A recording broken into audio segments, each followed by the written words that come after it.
Hola y bienvenidos, espero se encuentren sumamente bien. Hoy, antes de empezar, quería contarles que estoy tratando de completar la lista de casos de los que me pidieron ustedes. Yo, si bien traigo muchas veces casos de Argentina, de Uruguay, son casos de países que conozco, justamente donde tengo mucha más información y eso hace que pueda traerles información más exacta. En este caso les voy a estar hablando de 2 casos ocurridos en Uruguay, siempre y cuando el video no quede muy largo, si no se los haré en 2 partes. En esta oportunidad vamos a estar hablando de Julia Esmeralda Ferraz. Ocurrió en la ciudad de Tacuarembó. Comencemos con todos los datos. Como les dije, hoy vamos a estar hablando de Julia Esmeralda Ferraz Maciel, una joven de tan solo 14 años de edad. Vivía con sus padres y sus 3 hermanos en el barrio Godoy, barrio periférico de la ciudad de Tacuarembó, al otro lado de la ruta 26, a 4 kilómetros del centro de la ciudad. Una familia con muy escasos recursos, sin embargo, tratando de darle todo a sus hijos. Ella estaba concurriendo al liceo número 5 de la capital departamental. Ella estaba muy feliz días previos a los hechos. Esto ocurrió en el 2019. Ella estaba por cumplir 15 años y sus padres estaban juntando todo para poder realizarle esta fiesta. Y también ella le pidió días antes, creo que se dijo que se mudó un día antes de los hechos, poder vivir en una habitación sola. Ella estaba compartiendo su habitación con sus 2 hermanos, pero como estaba estudiando le resultaba mucho más fácil tener su lugar para ella. Había una habitación adelante de la casa, un lugar que habían utilizado antes para poner un kiosquito de venta de golosinas, bebidas, etc. Y ese lugar, como estaba desocupado, pasaría a ser la habitación de Esmeralda. Esta habitación estaba a unos 7 metros de la casa principal. Estaba alejada de la casa, pero así ella podría tener su intimidad. El lugar donde ellos vivían era un campo bastante amplio, bastante desolado. Ahí también vivía un tío de ella, hermano de la madre, en otra habitación en el fondo de la casa. Estas eran todas las personas que más o menos se encontraban cerca del lugar. Esmeralda, el 30 de agosto del 2019, alrededor de las 9 de la noche, ya estaba en su cuarto, estaba mirando su celular. La última comunicación que tuvo con su madre fue cuando le envió un videíto de carácter religioso. Luego todos se quedaron dormidos. Al otro día su madre, alrededor de las 9 de la mañana, va a despertar a Esmeralda y no la encuentra en su habitación. Y mira en la mesita de luz que tenían ahí que ella estaba cargando su celular. No se lo había llevado, no se había llevado absolutamente nada. Lo único que faltaba de su cuarto era un espejo, el espejo que ella usaba para arreglarse antes de salir a la escuela.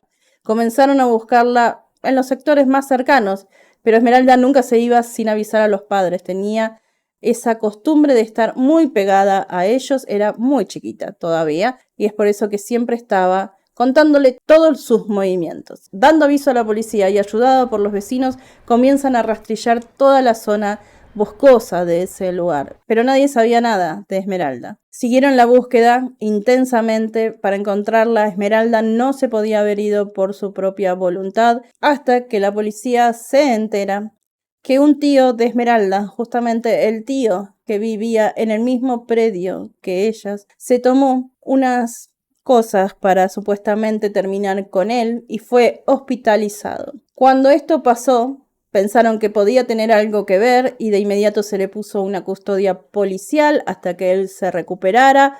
Lo que él había tomado no le iba a hacer absolutamente nada más que descompensarlo. Cuando se recuperó fue llevado a la dependencia y ahí fue donde confesó lo que había hecho con su sobrina. Sergio Maciel tenía 35 años en el 2019.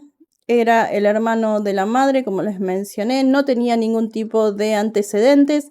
Como no tenía una buena posición económica, le pidió a su hermana si le brindaba un lugar para vivir y así fue como se alojó con ellas, viviendo así en una casilla al costado de la casa principal. De hecho, él también participó de la búsqueda de Julia Esmeralda. Y dicen que cuando él contó lo que había pasado, lo contó con lujo de detalles, pero cuando se dice lujo de detalles, contó absolutamente todo lo que le hizo a ella. Y lo peor es que dicen que no mostró en ningún momento ningún signo de arrepentimiento. No estaba arrepentido para nada de lo que él le había hecho. Parecía entonces que también disfrutaba lo que estaba contando. También en un momento dijo que las relaciones habían sido consentidas, aunque cuando le preguntaron entonces por qué tenía tantos arañazos en su cuerpo, él ahí confesó que el vínculo que tenía con Julia Esmeralda era normal y que algo en su cabeza lo llevó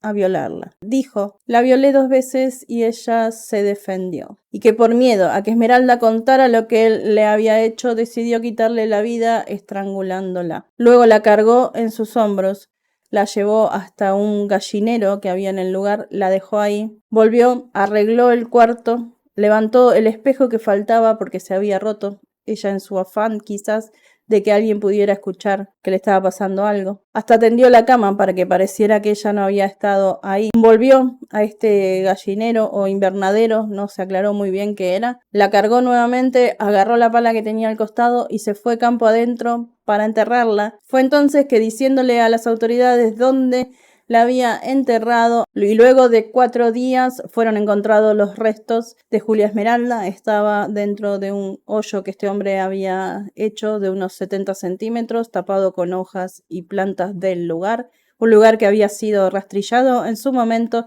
pero que sin embargo no lo habían visto debido a la gran cantidad de maleza del lugar. Muchos se preguntaron cómo los padres de Esmeralda no escucharon nada. Como les dije, la casa estaba a 7 metros. No se puede asegurar que el piso haya sido de material, el piso de este lugar, por lo que si era de tierra, el espejo pudo haber caído sin hacer ruido o el taparle la boca a ella. La cosa es que los padres estaban durmiendo y no escucharon, obviamente, si no hubieran intervenido. Él dijo que nadie lo vio. Le realizaron pericias psiquiátricas a este individuo y se pudo confirmar que él está completamente imputable, muy consciente de los hechos y de los actos que cometió. Mientras este hombre quedaba en prisión preventiva y se demostraba todo en su contra para ser juzgado, los vecinos hacían una colecta para ayudar a los padres a poder despedir a Esmeralda, ya que no contaban con los recursos económicos para pagar justamente todos los gastos que esto conlleva. Para septiembre del 2020, ya cumpliéndose 1 año de este lamentable hecho, la justicia decide condenar a este sujeto a la pena de 30 años de prisión como autor de un delito de homicidio muy especialmente agravado por femicidio, y además de la cárcel se impuso el cumplimiento de medidas de seguridad eliminativas entre 1 y 10 años que comenzarían a regir a partir de que se le dictara la pena. Sin embargo, la defensa de él apeló y el Tribunal Penal revocó esa medida, dejando firme solo la condena de 30 años. Según el artículo número 92 del Código Penal uruguayo, las medidas de seguridad eliminativas se aplicarán en aquellos casos de homicidios y o violaciones que, por la excepcional gravedad del hecho derivada de la naturaleza de los móviles, de la forma de ejecución, de los antecedentes y de las demás circunstancias afines, denuncien una gran peligrosidad, y creían que el caso de Esmeralda cumplía con todo esto. Y dicen, surge con claridad la peligrosidad de la gente quien fue capaz de cometer este horrendo crimen. Es imposible no inferir la peligrosidad del sujeto que fue capaz de tal conducta delictiva. Sin embargo, cuando apelaron, dijeron que no se podía asegurar que este hombre fuera un peligro para el futuro, sabiendo la mayoría de los, como les digo siempre, los psiquiatras y todo determinan que estos hombres van aumentando y van como creciendo en escala sus delitos.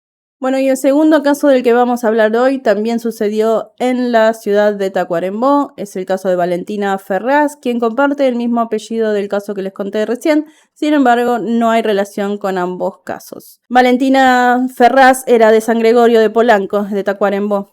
Tenía 16 años. Sus padres estaban separados desde el año 2012. Había ingresado al sistema de menores, al INAU, Instituto Nacional de la Niñez y la Adolescencia, en octubre del 2020. Se dio a conocer que era por un tema de sustancias que ella tenía, un problema de adicciones. Sin embargo, el padre luego dijo en una entrevista que ella había sufrido un abuso por parte de su padrastro y que, lejos de contenerla, fue entregada nuevamente a la vivienda junto a su madre. Y otra de las versiones dice que ella entró al INAU por problemas con las adicciones y que en realidad lo hicieron sus padres para poder contenerla. Su padre, Pablo Ferraz, tiene una gran participación en redes sociales. Es ahí donde se puede obtener mayor información sobre el caso de Valentina, porque la verdad es que cuando se tratan de estos casos, sobre todo en Uruguay, hay como mucho cierre. Se trabaja mucho como a puertas cerradas y se brinda muy poca información al público, o en realidad a los medios. Entonces lo que vamos a estar tomando es de notas que realizó el padre y otras que dieron en los medios. Pablo Ferraz dijo que sí estaba al tanto de las adicciones de Valentina, pero que él nunca la vio, sino que su hija mayor le había contado. Él estaba trabajando en otra ciudad en el momento en que sucedieron los hechos, que fue el 9 de mayo del 2022, cuando Valentina fue vista por última vez. Valentina solía irse de su casa en periodos o lapsos muy cortos, pero regresaba. Pero que acá no lo hizo. Que los padres o la madre realizó la denuncia por su desaparición, pero que no la tomaron en cuenta, y otros, o la parte oficial, dicen que en realidad la denuncia se realizó el 15 de mayo, varios días después de que ella haya desaparecido. Mucho se hablaba del cuidado de la madre para con Valentina, sin embargo acá el padre dijo que en realidad ella trabajaba muchísimo y que hacía lo que podía, y que la madre no tenía nada que ver con la desaparición de su hija. En un momento también se veía que las redes sociales de Valentina estaban activas. Esto hacía que se creyera que Valentina podría llegar a estar bien. Sin embargo, después se comprobó que, como compartían celular con la madre, tenía su red social abierta en ese celular. Cuando la madre se conectaba, se activaba. En la búsqueda de Valentina, en los rastrillajes de los familiares y vecinos, participó tanto la madre como el padre para encontrarla. Lamentablemente no la podían ubicar. Su celular dio apagado desde el primer momento. Recibían información, pero se daban cuenta de que toda la información que recibían era de cuentas falsas que se armaban de Facebook el mismo día en que le brindaban esa información. Luego el padre también estaba recibiendo información de personas del lugar. Él estaba haciendo su propia investigación de boca a boca y se ve que llegaba a lugares bastante importantes, o lo supo después, que estaba muy cerca de encontrar a su hija. Sin embargo, cada vez que él estaba por acercarse, le llegaba información que lo desviaba de su búsqueda. Y lamentablemente, casi un mes después, el 5 de junio del 2022, los restos de Valentina o parte de ella son hallados en un campo del sector de Los Molles, también al noroeste de la capital del departamento. Si bien no estaban completos sus restos, fue identificada en primer momento por sus tatuajes. Ella fue encontrada por el dueño del campo, que estaba paseando o recorriendo su campo, y fue así como dio con el cuerpo de Valentina y dio aviso a las autoridades. Cabe también mencionar, entre paréntesis, que uno de los lugares donde el padre recibía información de que ella estaba era en Los Molles. Él se iba continuamente a averiguar a este lugar. Dijo que cuando él estaba buscando a su hija bajo la lluvia, los policías estaban calentitos con el celular en la dependencia y no la buscaban, a pesar de que él ya había brindado información de dónde le habían dicho que ella estaba. Que no podía entrar él a ese campo porque seguramente lo sacarían a los disparos, y que ese era el trabajo de la policía. Durante todo este tiempo hemos realizado muchísimas acciones policiales que tienen que ver con inspecciones oculares, con declaraciones de diferentes personas que tuvieron contacto con el adolescente durante todo su tiempo. Todas, en principio, no arrojaron resultados positivos, hasta que lamentablemente en la mañana del domingo tuvimos noticia del hallazgo de unos restos humanos por parte del arrendatario de un predio ubicado sobre la avenida Seco Aparicio de la ciudad de Tacuarembó. En forma inmediata, Policía Científica, Dirección de Investigaciones, la fiscal y el comando de la jefatura nos hicimos presentes en el lugar. Al día siguiente no se sabe cuál era la información que tenía la policía, pero se realizaron unos cuantos allanamientos que dio como resultado 8 detenidos, varias armas incautadas y también sustancias. De los 8 detenidos, 4 fueron liberados de inmediato, 3 fueron liberados después pero vinculados a la causa, tenían la previsión de salir del país, y 1 quedó detenido como coautor por el homicidio de Valentina. Este hombre de 33 años, con 3 antecedentes, 2 por hurto y 1 por atentado violento al pudor, resulta imputado por homicidio en el grado de coautoría. ¿Por qué es coautoría? Este que quedó detenido, se dijo que él había estado en el lugar, pero que no se lo puede acusar como el autor, supuestamente por no tener pruebas aún. Todavía no se aprobó, la fiscal no pudo probar otro tipo de responsabilidad que tuvo el partícipe. Entonces el delito por el cual fue imputado es coautoría. Si bien, como suele pasar, no se dio el nombre de esta persona, ni tampoco se mostró una foto, nada, pero las redes sociales hicieron el trabajo que suelen hacer siempre y se sabe que también fue detenido en Los Molles y se dijo que este hombre también vivía en el mismo campo donde fue encontrada, o que al menos trabajaba ahí. Pero también se dijo que fue en un barrio de ese lugar. Y se trata de Federico Fuentes Olivera. Es el que se encuentra detenido hasta el día de hoy, supuestamente en prisión preventiva, cuando ya terminó el plazo de 180 días. Pero la familia tiene miedo de que quede en libertad y no se sabe todavía por qué no se le realizó un cierre al caso de Valentina. Lo que dice el padre es que en Uruguay hay una justicia para ricos y otra para pobres. Si bien no se dijo qué le pasó a Valentina o cómo le quitaron la vida, se habló por afuera de que sí hubo una violación, pero sí lo que pudieron aclarar es que la data de muerte es desde el día 9 hasta el 13 de mayo. Sabemos que no es nunca perfecto, pero casualmente la denuncia se hizo el 15. El padre realiza ciertas declaraciones en contra de las autoridades en este caso, diciendo en una de las notas que fue una falta de respeto de la fiscalía y la policía porque la madre y yo nos enteramos de todo por la prensa y publicaciones de vecinos. En ningún momento me llamaron para decirme cómo iba la investigación. Si yo me enteré de algo y tenía información, era porque la gente me pasaba datos tal cual, y que la suerte de su hija pudo haber sido otra si hubieran activado los famosos protocolos de la justicia. No era una corazonada, sino información que me llegaba, y yo trataba de pasársela a la policía. Y da uno de los casos, dice, un joven me llamó, dijo haber estado con Valentina, dijo que la había arrimado a la casa de cierta persona, y si bien muchos de los amigos de Valentina callaron, aseguró que la información que le llegaba, que todo el mundo decía que andaba con tal persona y en tal lado, era cierta porque después se pudo demostrar dónde la encontraron. Y que le llamaba la atención que la policía le dijera una semana después que Valentina se encontraba bien, pero que no podían decir nada para no afectar la investigación. ¿Qué es lo que cree el padre? Que utilizaron a su hija para dar con estas bandas de narcos, que no sabe qué es lo que pasó porque las autoridades no le dicen absolutamente nada. Sabe que su hija no le debía nada a nadie, que no le robó nada a nadie, pero que sí había visto muchas cosas que quizás le costaron la vida. Y le dice a los padres que ellos fallaron como padres y les dice que no tarden en denunciar la ausencia de sus hijos y que si ven algo de ellos no miren para otro lado. Díganle las cosas de frente y si faltan 24 horas, no esperen. Si no, pasa como lo de Valentina con los famosos protocolos. El caso de Valentina Ferraz es muy distinto al de Julia Esmeralda, donde alguien se declaró culpable y responsable. Acá, sin embargo, siguen pasando los días y Valentina sigue sin recibir justicia. Si es verdad, lo del padrastro realmente puede ser una de las causas por la que ella se encontraba dentro de este mundo y muchas veces vemos que cuando saben que los chicos tienen problemas de adicciones prácticamente deciden no buscarlos o como si valieran menos que otros y no es así.